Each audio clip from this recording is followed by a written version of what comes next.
Start CBI விசாரணை. Action Delhi. Cut 64 censor. ஜனநாயகனை புரட்டி எடுத்த டெல்லி. மக்களுக்கு நல்லது பண்றதுக்கு அரசியலுக்கு வாங்கடான்னா கொள்ளையடிக்கிறதுக்கும் கொலை பண்றதுக்குமாடா அரசியலுக்கு வர்றீங்க?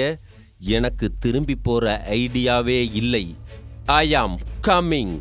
அதிர வைக்கும் ஜனநாயகன் பஞ்ச் டயலாக்குகளில் இது சிறு சாம்பிள் மட்டுமே. திமுகவையும் பாஜகவையும் பஞ்ச் என்கிற பெயரில் படம் முழுக்க பஞ்சராக்கி இருக்கும் இந்த ஜனநாயகன் கடந்த ஒரு வாரமாக சென்சார் போர்டிடம் சிக்கி படாத பாடுபட்ட கதைதான் பொலிட்டிக்கல் ஏரியாவின் பிரேக்கிங் நியூஸ்.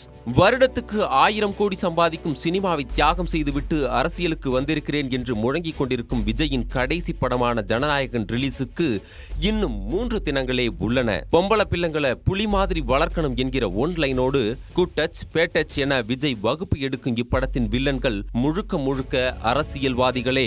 அந்த அரசியல் வில்லன்களை புரட்டி எடுக்கும் சாக்கில் நடப்பு அரசியலை கிடித்து தொங்க போடுவதாக ஜனநாயகன் அமைந்ததுதான் இப்போது வில்லங்கமாக மாறியிருக்கிறது.